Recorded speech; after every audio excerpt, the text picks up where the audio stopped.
to Innsmouth, stranger.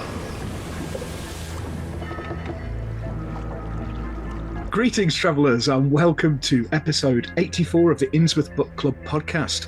As you can see, we brought you straight to the Gilman Hotel because we are going to be joined by an esteemed guest. I'm one of your hosts, Tim Mendes. And I'm the other one, Rob Poyton. And before we tread those narrow, squeaky, slightly damp stairs up to room 428, I just want to give a quick shout out to the 30 plus minutes with H.P. Lovecraft podcast, because I was a guest on there just recently. Had a great chat with the guys over in the States. I think that's going to be appearing up in the next couple of weeks, so we'll put the link to that in the show notes below. Also, they've got an interview up at the moment with Bobby Deary, the writer of Sex and the Cthulhu Mythos, who I think we may be referencing a little bit later on. It's always a possibility. Always a possibility, a distinct possibility, I would say. Indeed. So do check that out as well. It's a great podcast. I think they had Ramsey Campbell on not that long ago as well. So they did, yeah, about a couple of months ago, I think. Yeah. Okay, let's go upstairs and meet today's guests.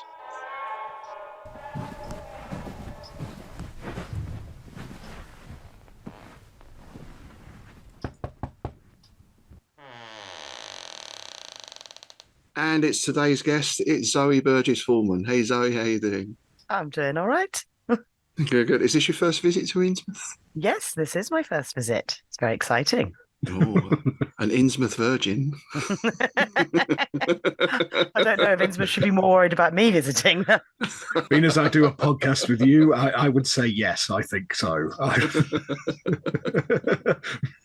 So before we start on anything, perhaps we can talk about how you first got into weird fiction and how you first sort of came across Lovecraft in particular.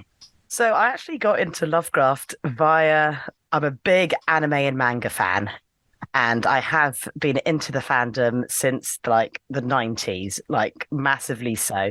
So I got into anime during the very well-known kind of ultra-violence and hentai movement, and thinking to myself, well, this is all very horrific. I love it. And over the years, bizarrely enough, Lovecraft turned up, not like explicitly, but like tentacle themed things, creeping dread, like horror from the cosmos was a part of the genre. And then more obviously with like harem animes like Crawling with Love, when eldritch horrors were cute dateable girls that they had to like, you know, fight off other cute horrific monsters. And I was just in love with all of this, and I've always loved science fiction and horror from as long as I can remember. I was just like, oh my god, like Star Trek, Ghostbusters, then X-Files. As I got older, everything just got weirder and darker and then sexier.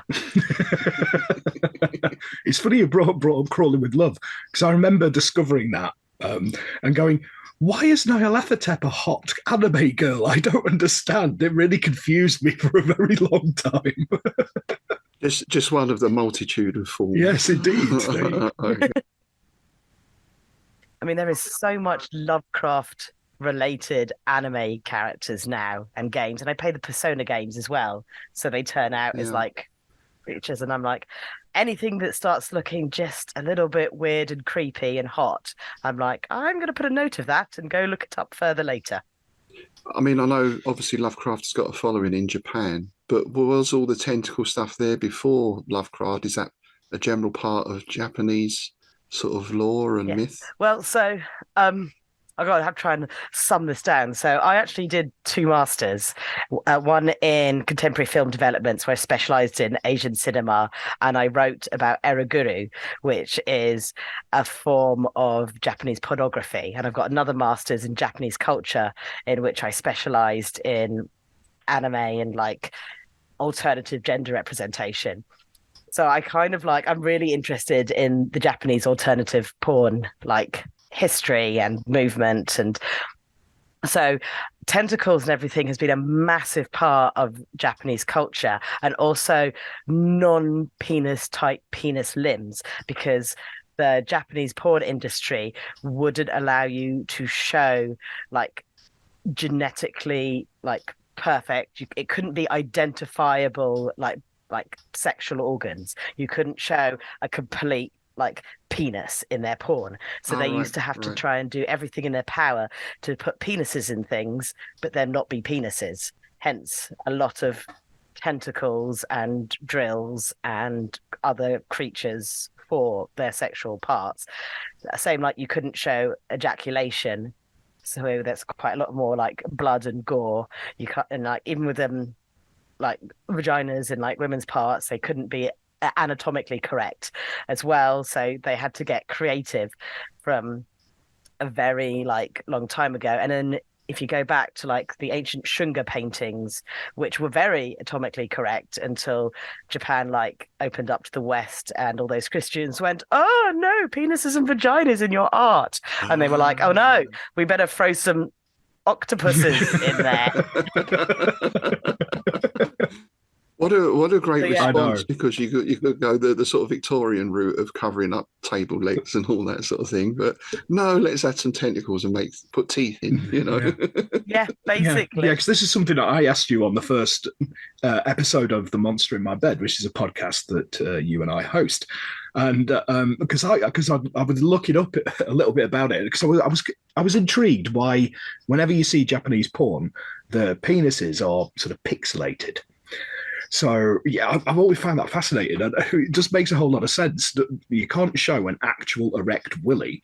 So let's show something that's the same vague shape and could do the same kind of things. Oh, a tentacle. That works perfectly. Yeah. I thought maybe Japanese men just had pixelated penises. I thought that was just might come in handy. I don't know. And with that idea of gender fluidity as well, we started watching Monkey, the old TV series, recently, which of course is a Japanese, I think it came out sort of late 70s. So it's a Japanese TV version of the Chinese legend Journey to the West. Yeah. And there in the lead role, Tripitaka, you have a male priest played by a woman, and Buddha is also played by a woman. And as far as I can remember, there was no outcry or anything about that at the time. So I just wonder if in Japanese culture there is more that acceptance of gender fluidity. Gender fluidity within the creative medium is very much an acceptable thing. It goes all the way back to when you used to have in the theatre, in the kabuki and stuff, the onagata, which would be the female role, was played by a male, because they didn't like the nobles sleeping with the female actresses, because then they had too many illegitimate heirs. So they replaced the female actresses with male actresses. That way, when the nobles slept with them, there was less risk of pregnancy. And so roles started getting, so that kind of like males playing female roles. Then later on with things like Takarazuka, which is the all-female performance troops, a beautiful like form of art of theatre, and all the male roles are played by women and all the females are played by women, and the romances are straight romances, but everyone is female in the casts. So that idea of gender and performance is steeped throughout Japanese like history and culture. So it's still kind of like not in like mainstream society. They've got a lot of battles of gender and like sexuality and identity, but within media, it's been a free kind of like smorgasbord of wonderful representation. Again, they only stopped using men as female actresses and male prostitutes and all that kind of interesting stuff when they opened their borders and the Victorians came in and went, oh no! Yeah. Right. Men can sleep with men in Japan. That's so bestial. Stop doing it. And Japan went, oh, I didn't realize homosexuality was bad. We better impress these Victorian Christians. Yeah. It is a strange thing. So I'm involved quite a lot in martial arts, and quite a common trope against certain types of martial artists is the samurai. We must be like the samurai. And it's always fun to tell them, do you carry a makeup kit? Because part of the samurai stuff that you had to have was your makeup kit to touch up your rouge, which would generally be carried by your young boy assistant. Right? Yes, your page boy. Yes. Those strong bonds that they were encouraged to form. Yeah. So it's interesting. I mean, that parallels a bit with the UK, I suppose, in that it seems that it's fine having men in drag for comedy, and it's fine having pop stars who wear makeup, David Bowie and all that kind of thing. But it's really frowned on outside of that sort of that area. Yeah, it's such a weird juxtaposition knowing that in our celebrity culture and in entertainment, like it's celebrated but like if you do it at home and you do it in a regular space, people are like, oh no, that's something that shouldn't be in this space. So I'm like, oh. But it's been in our public like area for like decades. Like this, I just don't understand why it's suddenly like, oh no, not now. When we've been watching Panto for God knows, it's like, okay, like if we take kids to Panto, like I'm sure they'll be perfectly fine with other people like, you know, being their gender like truth out and about in public. Yeah, that's a really good point, because I remember going in a pub in Macclesfield and somebody trying to start a fight with me because I was wearing makeup, and this guy was wearing a Motley Crue t-shirt. Yeah. And so I had to point out the irony here. It's like they wear more makeup than I do. Yeah. Yeah, it's absolutely bonkers, isn't it? So let's talk about Lovecraft a little, because for a man who, I would say, is named after a sex shop, or there was a sex shop named after him, perhaps, the general impression of Lovecraft is that he was extremely prudish or possibly asexual. Yet I would say, and going back to Bobby Deary, who we mentioned earlier, who wrote Sex in the Cthulhu Mythos, there would seem to be, looking under the surface, a huge amount of subconscious sexual imagery going on. Do you think that was conscious on his part, or was this always repressed desires coming out, I wonder?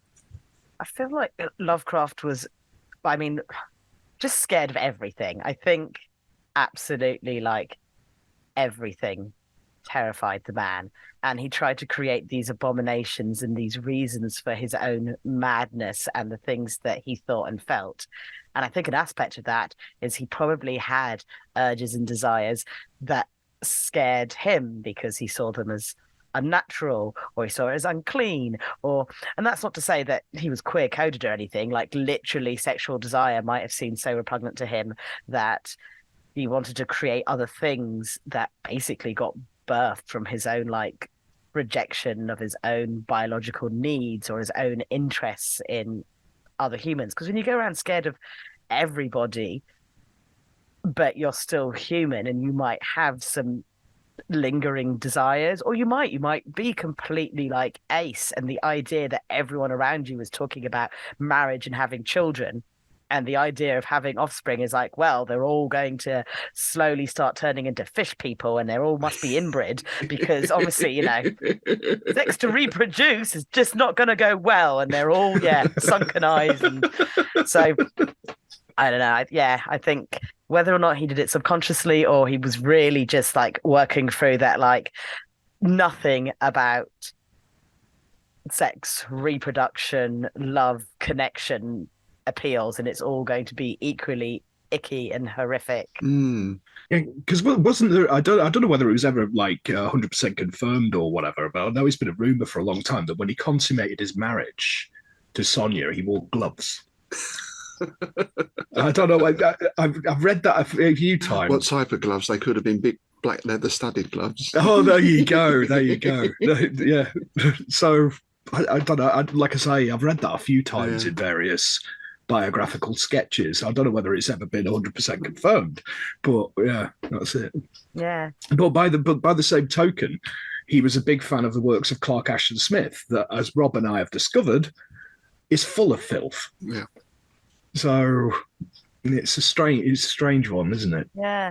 So maybe he was just so shocked by his own desires, and he felt that they were so like inappropriate that just found other ways to like creatively like explore that, but was just too scared to ever go out and explore it for himself. Yeah. And it's interesting, quite often part of the madness that his the characters go through, or certainly the cultist, is the passions, you know. So at your Cthulhu cult meeting, it's a big orgy and all that sort of thing, a throwing off of inhibitions, you know. I was wondering as well, because when you look nowadays at let's say conservative with a small c, or the current so-called culture wars that are going on, people from that side often have a very, very strong identity attached to like a flag or their nationality or whatever it is. And it seems that there's a fear of that identity being eroded. And I wondered if a sense of that, if you're involved in some sort of primal orgy, your sense of identity kind of changes. You know, it sort of goes. I wonder if that was part of Lovecraft's view of madness, was this loss of, no, I'm a straight, white, you know, sort of middle-aged New England type, a sort of real fear of just letting yourself go. Yeah, that total like fear that if you abandon like core values or what's seen as the good values, like one tiny like slippery slope will just lead to like cult orgies and summering eldritch beasts. I think he just couldn't take that one step. He knew if he did, it would be yeah. I dropped my end. trousers, and the next thing there's a shoggoth in my bedroom. Yeah. So yeah, just to mention Bobby Deary again, I believe you did a review of your story, Writhing Mind, as well. So oh yes, is writing something you've obviously been into? Have you got a lot of stories out at the moment? I don't have as many as I like. I have a very weird process. Things appear in my mind, and I go, got to draw that thing down. And whatever weird beast or weird scene is living in my head gets drawn, and then whatever character it is will tell me its story. And I wrote one, like, just because I was very into yaoi, which is the homoerotic manga that's designed by women for women, and it's a form of pornography I adore. So the first time I wrote anything, I just basically wanted, you know, gay vampire love story, like most people in their 20s. And then it wasn't until later in life that I picked up writing again, because I love film, I love drawing, I love comics. I wanted my stories to start coming out again. So I tested the water first with this Writhing Mind. Now it's like a whole story, like The Writhing is what I'm currently working on, which is a full-on like horror novel, which goes beyond just the tiny little slither of like testing the waters I did with Writhing Mind. And then I write a lot of short stories and illustrated zines to do with monster boys. And yeah, queer monster boys, and a lot of like man goes to the Mariana Trench to find an interesting octopus monster living in it, and they have sex. As you do. So I've got like my big, massive horror project, and the rest of the time it's just like man finds monster, they have sex. The end. Yeah, because I met you first at a convention in Bristol called Bristol Con. Yes. And we were both in the traders room, and we were kind of placed opposite each other. We instantly sort of had a connection, because we're like, you like tentacles, I like tentacles too. So basically, I think everybody else thought we were completely insane, because we basically were just sat there talking tentacle for most of the day. Most of the day, yeah. And I ended up, I think I picked up one of your short story collections from, yes. I think that was the next time I saw you, which was at EasterCon. I picked up Fear, Anxiety and Madness, which is a little short story collection. It's a lovely little thing, and because you've done illustrations on it, and one of the reasons I picked it up was for the illustration on the back, which I'm just showing to Rob now. And I'll describe it for the audience. It's basically a woman's face, and there's mushrooms growing out of it. It's incredibly William Hope Hodgson, and that hooked me right from the start.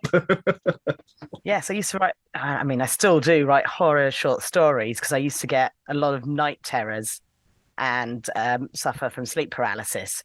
And I thought, right, well, I'll put these weird things that are happening in my brain down into stories. And I remember vividly waking up and feeling like I had mushrooms growing at me, and I'd been trying to cut them all out. And I remember my face tingling, because in the dream I'd literally found a scalpel in the hospital and was cutting my face apart to remove these mushrooms that kept growing out of me. I find working through trauma and depression via horror just wonderfully cathartic. Every time I'm in a bad mood, you stick on a horror film, because guaranteed they're having a worse day than you. Especially if it's one with a bunch of teenagers that really annoy me, and I'll be like, yeah, you go die, because that was a stupid choice now, wasn't it?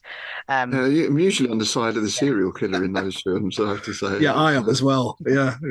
Yeah. Let's split up. I'll go down in the cellar on my own and walk backwards down the stairs. Yeah, it'd be great. And it's like, why are you doing that? So yeah, I find horror caters for very many of my just quirks and interests. So I love writing horror, but I also love writing erotica. And as it's kind of the two are starting to intertwingle a little bit. I suppose, do you think there's always been a strong connection between the two? I mean, they're both sort of primal urges in a sense. Yeah. Well, it's the whole sex and death thing, isn't it? I mean, there's a reason that an orgasm is called le petit mort. Yeah. Yeah. The same, if a character ejaculates in an anime, you see them have a nosebleed because of they can't show ejaculation, but they need to show a really strong, oh my goodness, they've had a really powerful moment, or they've been really turned on. So obviously they start bleeding. But I think it's that base needs and that adrenaline and that fulfillment. You can get it from a really good horror film. So mention illustration and artwork as well. Do you have a particular type of medium you prefer to work in? So I'm traditional all the way.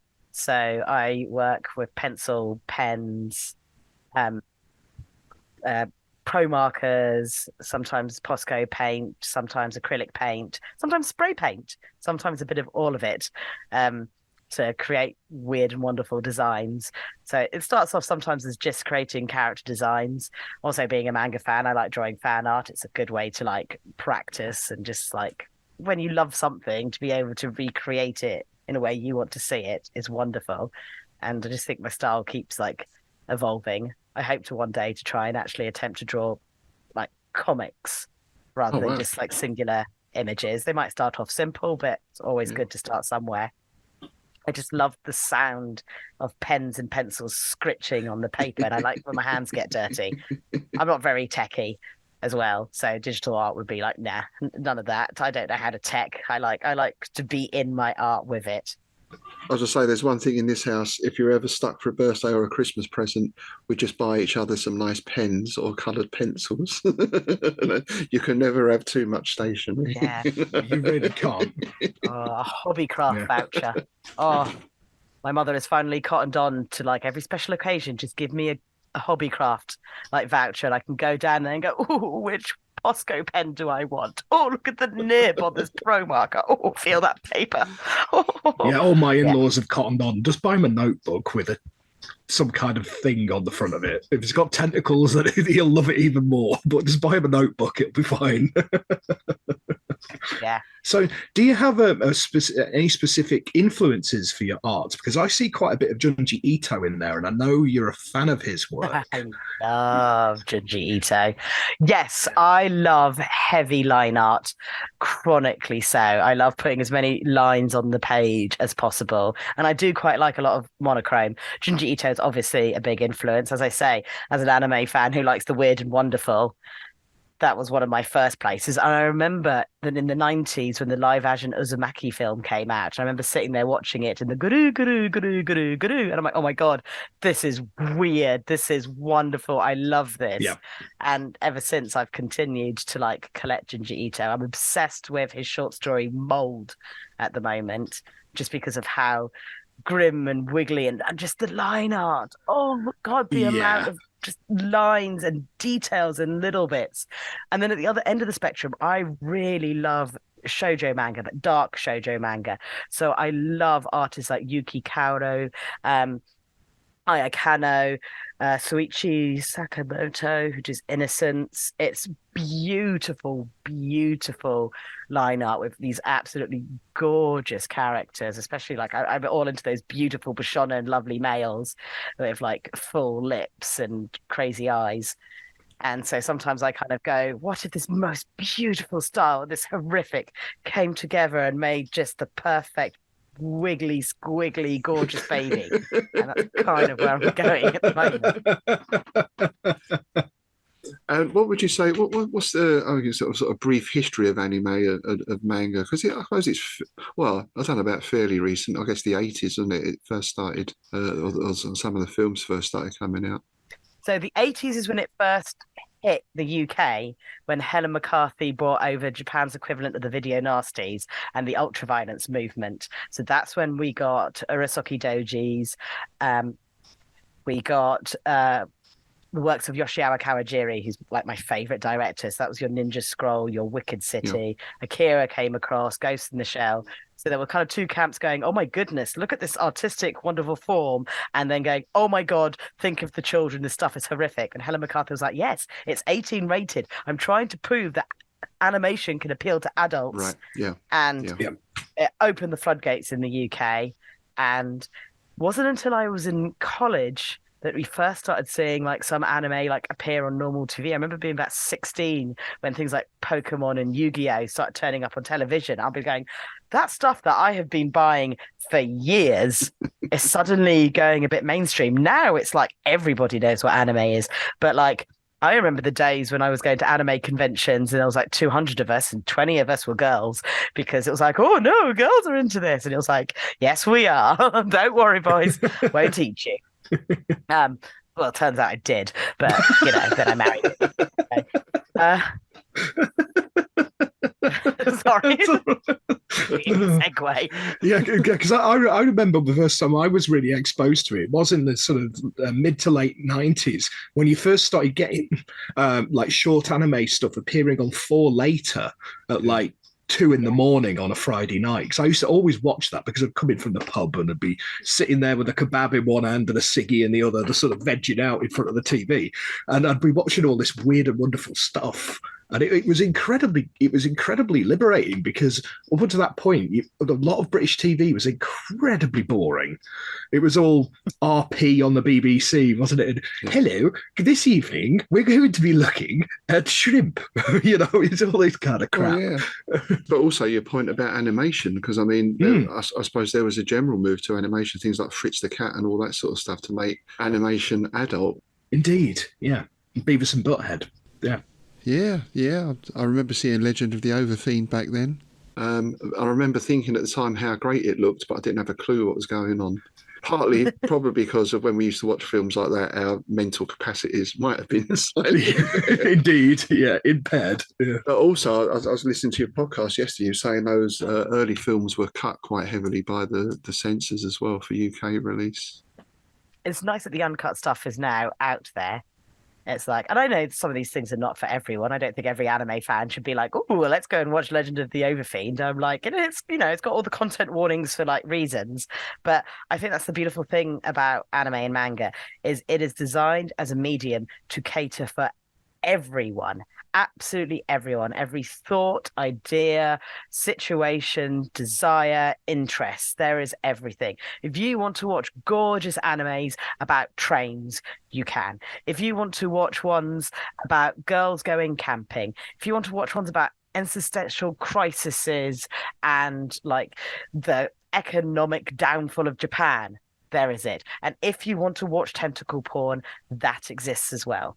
It's just for everyone. It was designed as counterculture, became part of culture, came over here and was a bit, again, counterculture is, and now it's weird to see it in the West as it's entering just mainstream culture to have it. I still think there should be a little bit more knowledge with parents about what they are letting their young people see, not just because of all the blood and sex, but because there is like deep-rooted themes in anime that is part of everyday life in Japan. Their ideas around suicide and bullying and the way that's played out in society is different from ours. So, those themes crop up more regularly in things that are like aimed at younger teens, while here we're a little bit more like, oh, I don't know if something that's rated 12 should be talking about suicide all the time and or promoting it. So just a little bit of understanding about, as it was any medium, and making sure it's in the hands of the people that like understand it. But it's just beautiful. Do you think some of the success of it in the West in modern times is down to the influence of video games? Because the JRPGs and things like that in the 90s became enormous. And I think most of even a lot of Western games now are taking on an almost anime aesthetic in their character design and creature design, and that traditional sort of turn-based combat, which almost apes the fights you get in a lot of anime. Do you think that has something to do with it? Yeah, I think, well, the JRPG and the anime scene kind of came hand in hand, Yeah. especially back in the 90s. If you were playing JRPGs, you're watching anime. If you're watching anime, you're playing JRPGs. I think the gamosphere has got a lot more influence from Japanese animation and people using that style because it's creatively different and interesting. And I think the other thing is like with any like media, Western media has stagnated over the years. Original ideas or tropes that we enjoy are like fading out or just being used. We're in the era of remakes and just re-showing the same thing and no bravery for original ideas. And yet manga still has stuff that we're like, oh, I've never seen anything like this before. And even when like you have 20 of the same genre and stuff, there's always something about it that's interesting. They continue to push boundaries, have interesting characters, have a freedom of expression that Western media like doesn't allow, and the climate and the, like just so like, oh no, you can't have that, that's offensive. And anime is like, it's for everyone. It's just up to you to police your own tastes. Like if you know something's going to offend you, don't watch it. We're not going to stop making it because someone in the West is like, no, I don't like that. It's got a lot more freedom, and there's just really interesting ideas and just interesting genres, and even staple genres. The shonen genre has been around for God knows, and it's like boy gets power, makes some friends, has escalating fight for the next 400 episodes, and yet here I am watching whatever the latest one of those is out, going, oh my goodness, I can't believe he got those powers, and now he's having a fight. Oh my god, like, oh, it's ramping up. I wonder how this fight is going to get more fighty. And it's just because of the nature of the animation or the interesting power dynamics and character writing, interesting characters that break stereotypical boundaries of what a human should act like and behave like and where morals should go, and it's just a more fun watch. Meanwhile, I can't think of the last like Western show that I went crazy for. Everything I used to be obsessed with has all ended, and has also been around long enough that like people keep talking about remakes of it, and I'm like, no, don't remake that thing I loved. Leave it alone. Although saying that, the X-Men 97 came back, and that was like, oh my god, that was my heart, because I loved that X-Men cartoon, and it came back, and the first 2 episodes have been divine, because it's like, oh my god, it's animated just like it was in the 90s, and the stories are really good, and the characters are great, and I'm like, oh, thank god something came back good. It makes it change. That's got to be a rarity, right? Because everything else has been absolute cack, to be frank. I know. Yeah, it's all just like, there's not so many like original, people aren't like taking leaps on like original and interesting like films and entertainment, which is why I go and I hunt for all random obscure, and I'll give most horror films an absolute chance, because even if it's janky or awful, I'll be like, yeah, but at least they tried something different. Yeah, I think that's why I like a lot of I think at least in the last sort of 10-15 years, every film I've actually really enjoyed has been an independent sort of low budget movie. Because the big budget safe Hollywood blockbuster thing just doesn't do it for me. But whereas like the films of like Benson and Moorhead, they were brilliant. These mind-bending cosmic horror, just weirdness, and they were so clever and intricate. But they were filmed on a shoestring, and they've only got like 3 people in the cast, but they were so well done. Yeah, including themselves. It's like write, produce, star in it. I love those guys. Yeah, same. I was listening to Chris Lackey and Chad Pfeiffer on their podcast talking about this the other day, because they were pitching films at one point around LA, and this idea of high concept and low concept. And they thought, as I did when I heard that phrase, high concept is like, right, so we're in the future and we've got this, and we're exploring this facet of human nature. And no, high concept is, right, think of it as Jaws, but the shark is on a skateboard. Apparently, the high concept is something you can just go in and pitch. Right. So it's like Rocky meets Sound of Music, and that is the way you have to sell films now, apparently. So you can see why a remake. Yeah, we're going to remake Speed 7 into Speed 8. Oh, great. Yeah, we understand that. Whereas if you go in and say, right, we're on this planet that's far, far away, not interested. Right. If you have to explain it, not interested. Yeah. Everything is, as you say, like this. And I'm like, but then you're doing a disservice for whatever original thing might come out and might not be like anything that's happened before. Yeah. Well, yeah, exactly. So I can guarantee, like Jaws, Alien, The Thing, they were all like originals, you know. Well, I know that they might have had influences with The Thing and that, but that wasn't like, we're going to make a film like The Thing, and, you know, it's a fresh idea. Yeah. Yeah. I think that's why a lot of it is going into the hands of independent. It's the same with music, isn't it? I mean, it's been the case for as long as I've been alive that all the interest in music has been put out on independent labels or self-released. And it's becoming the same with film. Whereas I don't think a lot of those films that you mentioned would probably get made today because, then, you know, you can imagine Ridley Scott turning up. Right, well, there's this salvage ship, right? And they go into space and there's an egg. Yeah. And it's all going to be a metaphor for men's fear of rape and pregnancy. And it'll be like, yeah, cool, yeah. There's the door. Or we can have an ex-special forces guy whose families get killed and now he's a gardener and he comes out of retirement and we'll call him the Strimmer. There you go. Yeah, there you That's go. me, Yeah. That's it. See, I was all right with that at first. And now every other film is like, oh, I'm retired and middle class, but secretly I was a something, and now I'm really cool, and yeah. And I was Well, like, that was oh. played out in the 80s. I mean, Arnie, basically every single one of Schwarzenegger's roles in the 80s was that. Commando.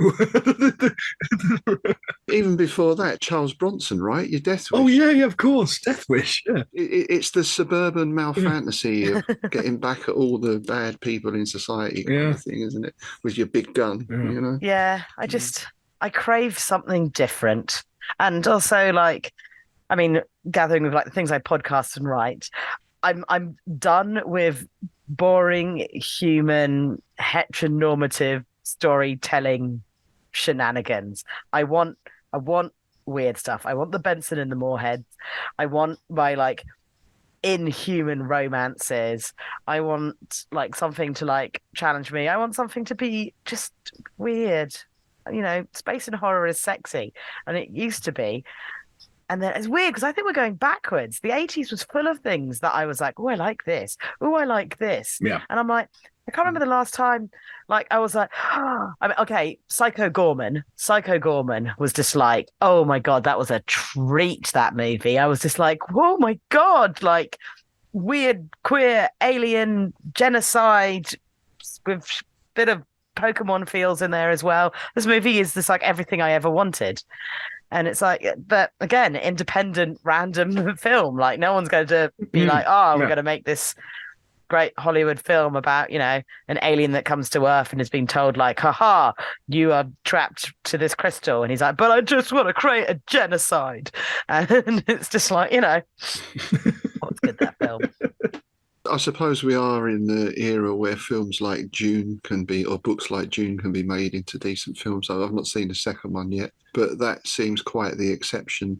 And again, that's not a new story, is it, really? I mean, Well, no. when was Dune written? 60s? Yeah. But then I think of all that literature. There's a wealth of literature that could be adapted into new and beautiful projects rather than like, oh, that YA was popular. And at first I was like, oh, I did like that YA. And now I'm like, no, I can't see it anymore, like Werewolf Love Triangles. I'm like, no.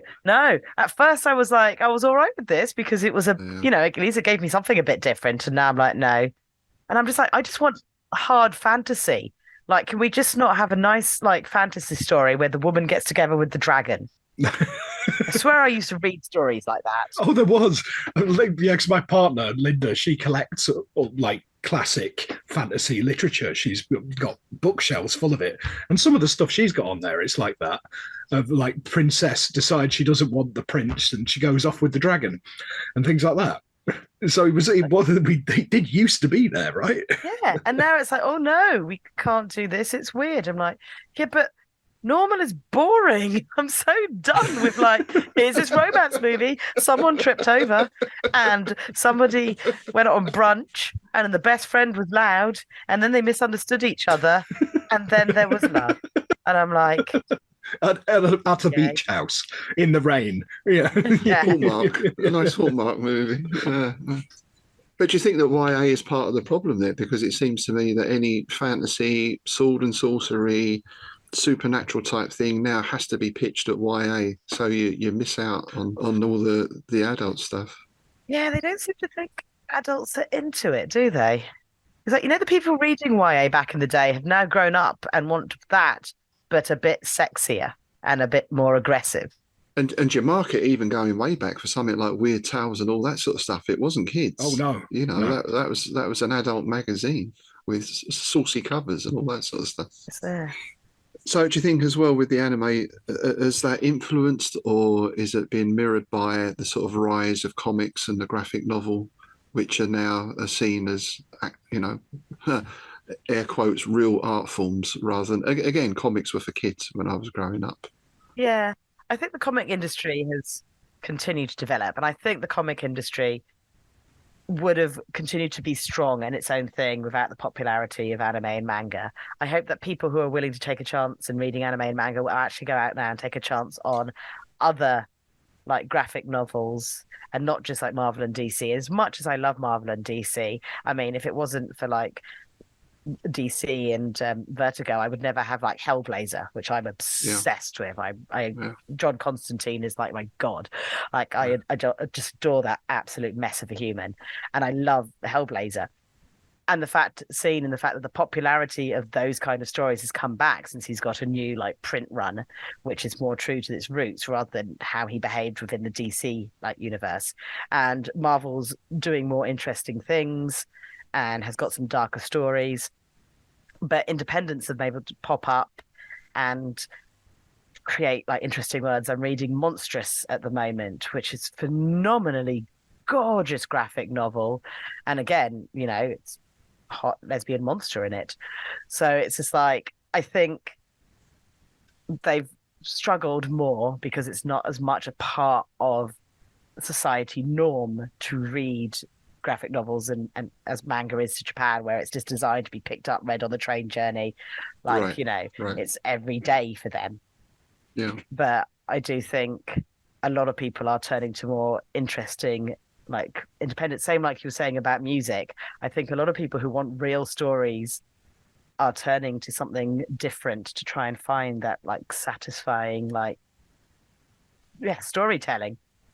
And people are more interested in like art and visuals and people looking different and interesting and like just so many more aspects to what a character could be, that they're moving away from like mainstream depictions of just like really normal looking people. Yeah, I think that's mirrored in the horror scene at the moment, because I've seen a really sort of, it's really hopeful to me in the sort of the groups that I'm a part of and all that kind of thing, of people seem to be really gravitating towards independent publishers, because I think they're just completely bored of Hodder bringing out the same Stephen King ripoff every 6 months. I think people are finally cottoning on that the real innovation and the real horror, the really sort of creative stuff, isn't in the mainstream. You're going to have to dig a little deeper, and I think it's the same. There's no access to mainstream for creators like us, though, is there? Really? I mean, no, absolutely not. No. And thankfully now the technology is such, you can self-publish, you can shoot a film on your phone, you can et cetera, Yeah. I can't see. It annoys me when I see in these book groups or writer groups. So what you need to do is write your book, sit on it for 3 years, endlessly proofread it, then send it off to a publisher, and then get rejected 10 times. And 5 years after that, perhaps try again. I mean, self-publish, get involved with small independents, put your stuff out. Yeah. Yeah, I totally agree. I mean, it's like a lot of because I've looked into it, because I think we all do. When I started getting published in small press, I started looking at the bigger mainstream press. It was like, well, I've got to back catalogue now, but it's like they don't want to know unless you've got an agent and a manager and all this crap that I could never afford. Well, that's You know? the thing, isn't it? Yeah. Or, funnily enough, celebrities have no problems getting their children's books published. Oh, I know, right? Yeah, Budgie the Helicopter. God. yeah. I think independent is the way to be. And also, I find 9 out of 10 times the best way to get people interested in my stuff is to be at events. I work a lot of anime conventions, literature festivals and stuff, and just go out and meet people and build my own inbuilt audience. So when I have something like fully finished, I'll be like, hey, these 10 people that have been like seeing me going, hey, at least I know there is definitely 10 people that have come up to me and go, I see you're writing some erotic monster stories.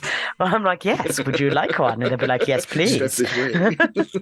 Well, as we've seen, this seems like a good way to segue into a project that we've both been a part of, because recently Tom Campbell started a Kickstarter for a project called Eldritch Lust, which is erotic Cthulhu mythos stories. And both I wrote a story for it and Zoe here did as well. And the Kickstarter was insane, wasn't it?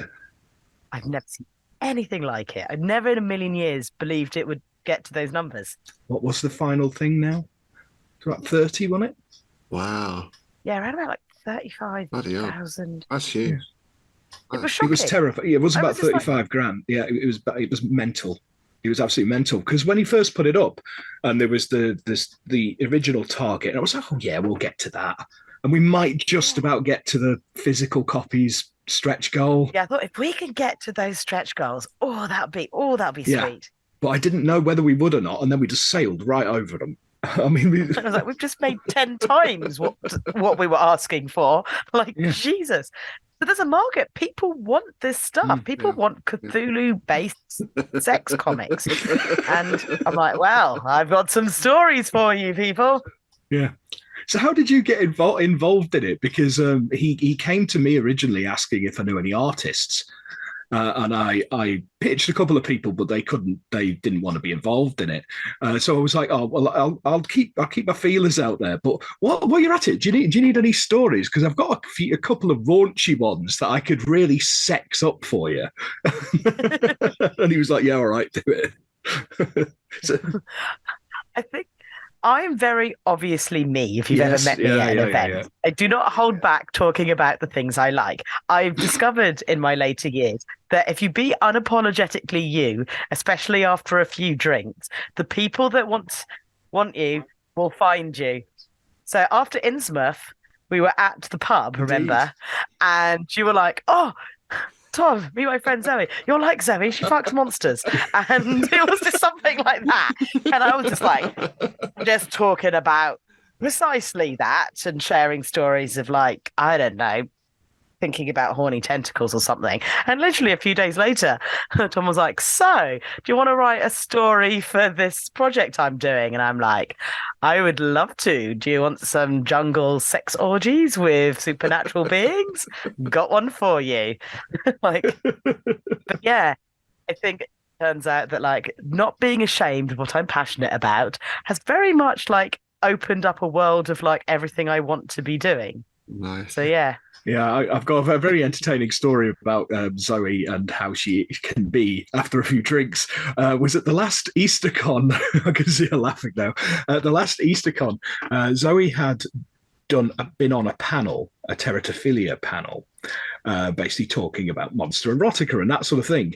After this, because I'm not sure entirely how, but she ended up having a sort of VIP access to the VIP lounge where they had free prosecco. Yes. And she proceeded to neck a bottle and then steal one, and arrived in the bar. I'd just come off a panel, and one side of the bar you had a quite well-known author having a celebratory drink with all his friends because he just won some award kind of thing. And over the other side of the bar was a very drunk Zoe in a very loud voice proclaiming, "I love fucking monsters." And you just see all this other lot all does their heads sort of turn and look in our direction. I think it was the fact that I did it with actions and sound effects. Yeah, it was. I think it was the fact that, and then I'll just spread and go, and I'll get my tongue in that. And it was like, okay. Not subtle is Zoe. Oh, it was brilliant. Yeah, but that livens up a dull conference. I think, like you said, Tim, probably got people sitting there going, "I think you'll find that the warp drive essentially is." Oh, there was yeah. You do get a bit of that, and that's why do you think I gravitate to Zoe? Is drunk Tim Mendes bollocking on about tentacles? It's meant to be.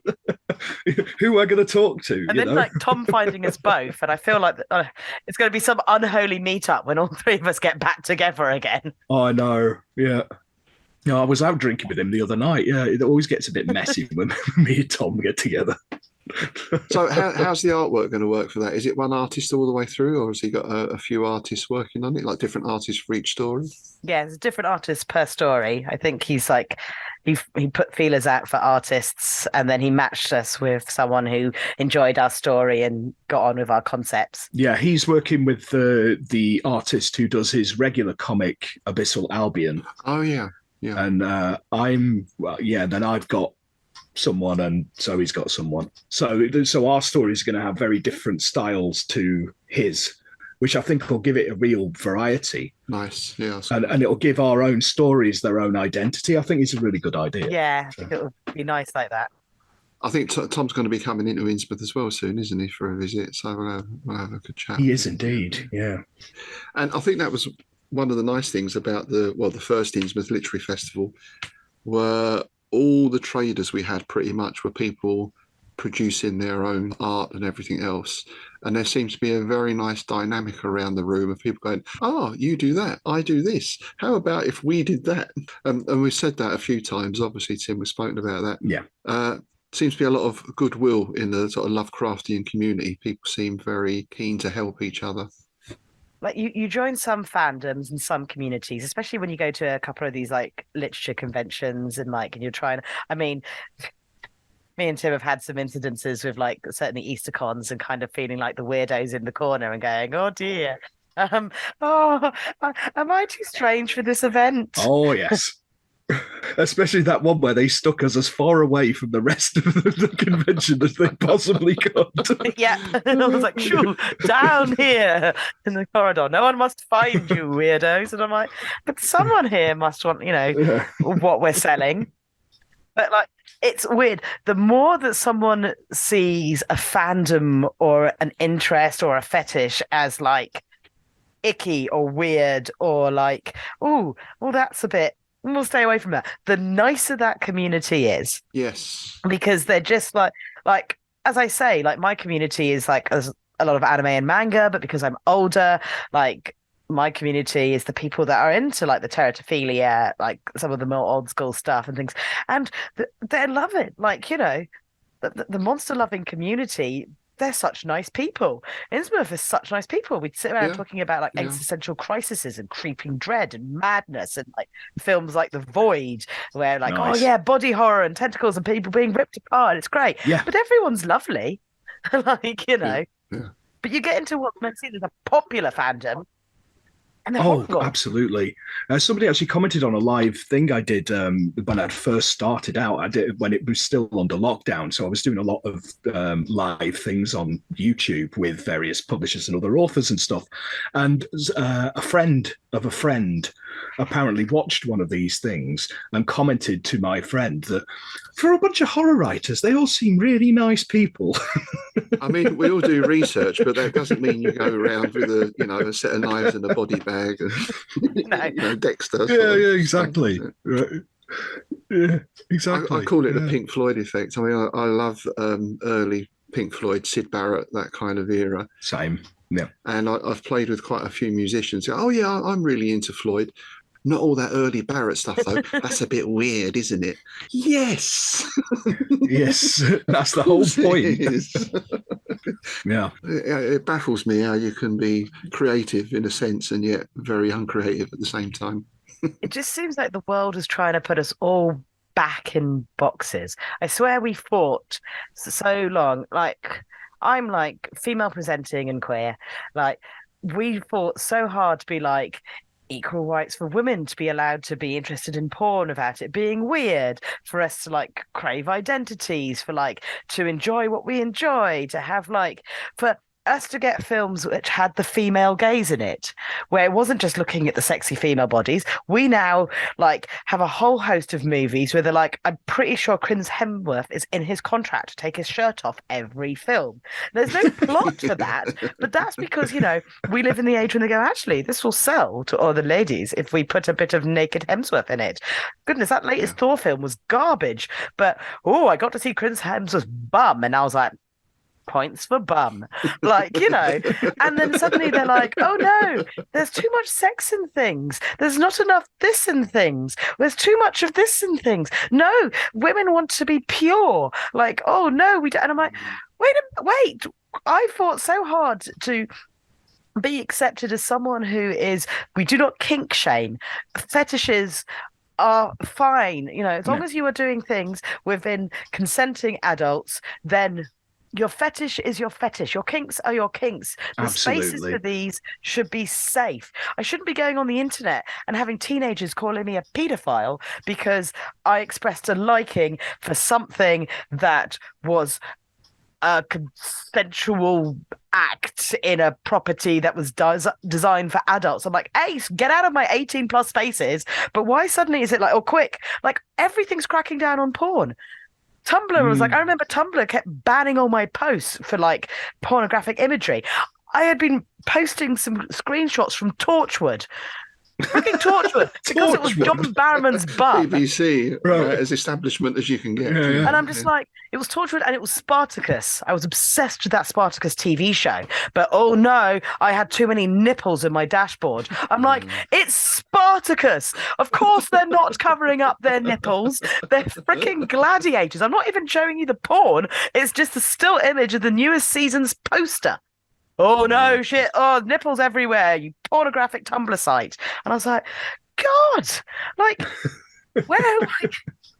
Leave me alone! I'm not even being that bad. I was saying to Tim before, I got a message from Club Antichrist, who have had to change premises and they can't have the fetish rooms anymore. It's actually because of the area it's in or something like that. I'm not sure. They've had to dispense with the fetish area. Yeah, there's been a lot of it. It's like a friend of mine is the porn actress, Sarah Du Rose. She hosts events up in London, like cabaret. It's like burlesque, but a bit more naughty. You know, it's all adult only and all that kind of stuff. And they had a real problem finding a new venue because people are going, oh, there's bare breasts. Oh, don't know about that. You know. Does seem like going backwards, doesn't it? It almost seems like, I mean, it always struck me you've got that American Puritanism. They always seemed worse than us in many respects. But I don't know if it's a feeling of that sort of stuff coming over here. I do think it's a massive, as the popularity of influencers and TikTokers and all of this, that purity culture from the States is very much getting into our culture as well. Because I remember like, I would watch like reviewers of movies and they'd be like, oh my God, there was a boobie. And I was like, it's the boobie. There's nothing wrong with it. There was an 18 plus film that they were reviewing as well. And they were a bit like, oh, I don't think we needed to see all that boob. And I'm like, I just simply don't get it. Oh, look, there's a knocker. It's just like it's a breast. What always got me of that was at the same time, I think they said the average kid, if you sit and watch a week's worth of American TV, you'll see 5,000 people get shot or blown up or in a crash or whatever it is. Fine. We show a bit of rumpy. Yeah. I think I'd rather see a boob than loads of people getting shot for reasons. Yeah. And I'm just like, no, maybe show less like, oh, shooting's really cool. And maybe more of the occasional boob or bum. Like, you know. was going to say bum never killed nobody, but that's probably. Yeah. Oh, well, there was Thomas of Newmarket in 1776. That's that old joke, isn't it? Death by Wonga Wonga or something. I can't- Yes.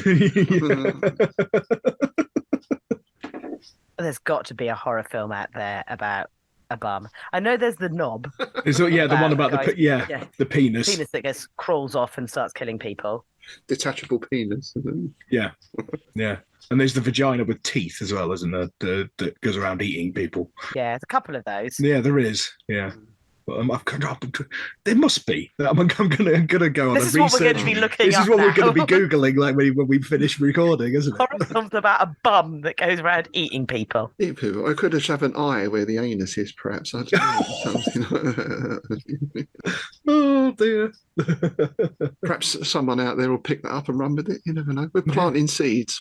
Seeds. Exactly. So, have you got any other projects coming up at the moment? So, you working on anything at the moment? At the moment, I mean, obviously, me and Tim have our Monster in the Bed podcast. Oh, yes. I must ask about the podcast. Yeah. So, who came up with the idea? And Who do you think? It was Zoe. Obviously, me. right. Give us your high concept elevator pitch. It's like a romance, but if they were monsters. Oh, I mean, yeah. I'm back in it. I basically started realizing how much of my collection of like films, and also how many of the things, like you look back on your youth and you go, oh, that character was sexy. You talk about first crushes. And I remember like I was doing a panel and I was writing this paper on queer monsters in anime and manga. And then I adapted it for when I was a speaker at Eroticon a year or two ago. And I was just doing, and I was like, okay, I've got to kind of define where I'm coming from and what it means to be a monster lover. And I was like going, oh yeah, in my youth, who were some of the characters that I had crushes on? And there were some normal ones. I say normal, like Mr. Spock. And then there was like, oh yeah, there was Venger from the D&D animation. He was hot. Tim Curry's the demon from Legend. He was hot. Yes. Yeah. And I was like, and as that was going on, I was like, I think I have a thing. And then I was looking at my movies and I was like, yes, I definitely have a thing. And then I was looking at my Yowie collection and it was all like, yes, there is a lot of boys get romanced by monster. And I was like, okay, I'm into this stuff. I'm going to try and find more films like this. And it's like, actually, I just want to spread the love. I want people out there who are like me that want to basically who've seen The Shape of Water and have gone, more of that, please. Anything else like that? There's got to be more films a bit like that. And then I was like, right, I need someone to podcast with this so I can spread the love. I need someone who won't be offended when I show them and go, so this week, you're watching Legend of the Overfiend.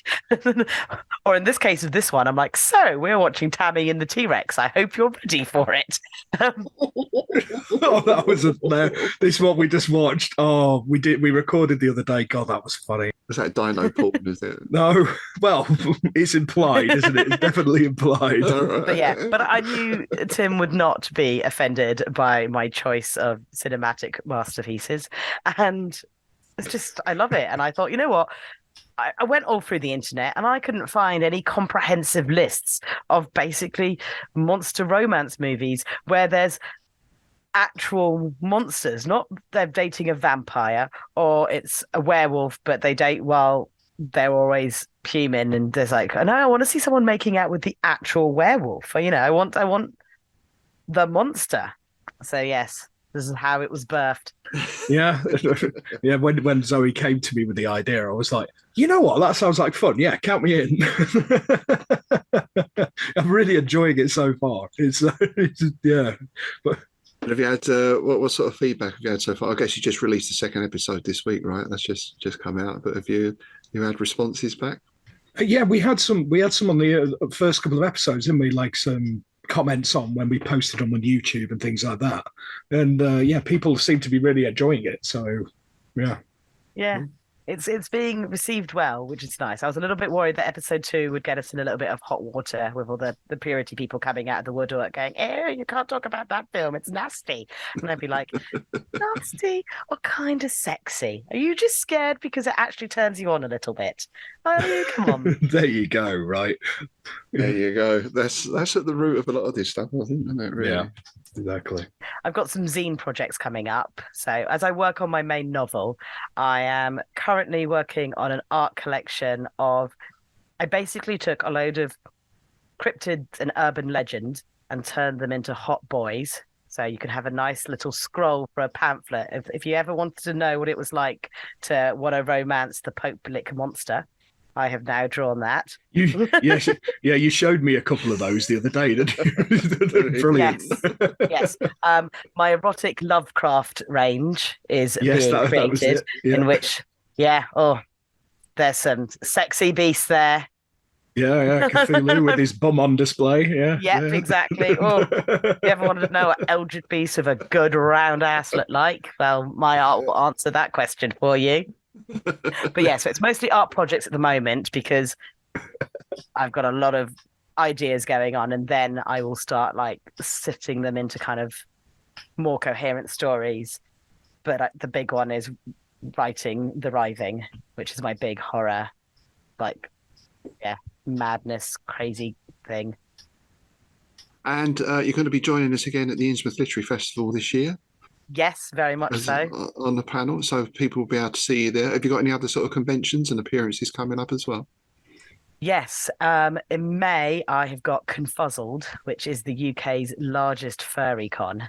Confuzzled, what a great name. It's a great name, isn't it? Yeah. But I'm obviously there representing the Scalies and the monster lovers, which I'm very excited about. I'm hoping to do BristolCon again. I've just got to get myself organised. And then, I'll be at WorldCon.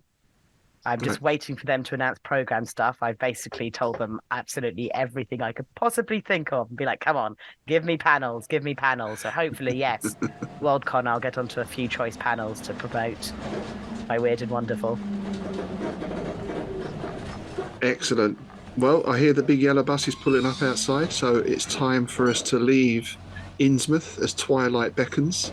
Zoe, of course, as a guest, you get to stay overnight in the Gilman Hotel.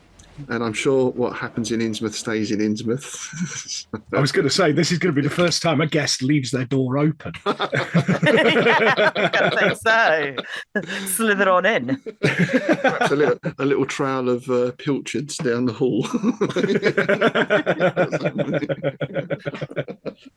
Nice. All right, thanks a lot for joining us, Zoe. It's been lovely speaking to you. So, as you may remember, last time we were talking about the Charles Stross story Equalid, we mentioned Delta Green, because we were talking about role-playing games, and we've had a message in, I believe. Indeed, yeah, we had a message in from Lee Williams saying, just listen to the Equoid episode, and as usual, it's full of great stuff. A couple of points regarding RPGs mentioned in the show. Namely, there is a second edition of the Laundry Files game coming soon from Cubicle 7, so look out for that. Also, if you've never played Delta Green, you should. In the game's lore, the British government has an anti-mythos department called Pisces, which is, of course, chronically underfunded and hopelessly compromised in a very Ramsey Campbell-inspired way. Definitely worth a look. Thanks for that, Lee. And our old friend Tobias Nielsen also responded, speaking of Delta Green, there was a TV pilot made for a BBC series back in 2000. The series sadly wasn't picked up. It's called Rough Magic, and it was apparently based on the Delta Green rules. And it's available on the H.P. Lovecraft Collection Part 2 on DVD. So keep an eye out for that as well if you haven't seen it. Yeah, I've actually got that.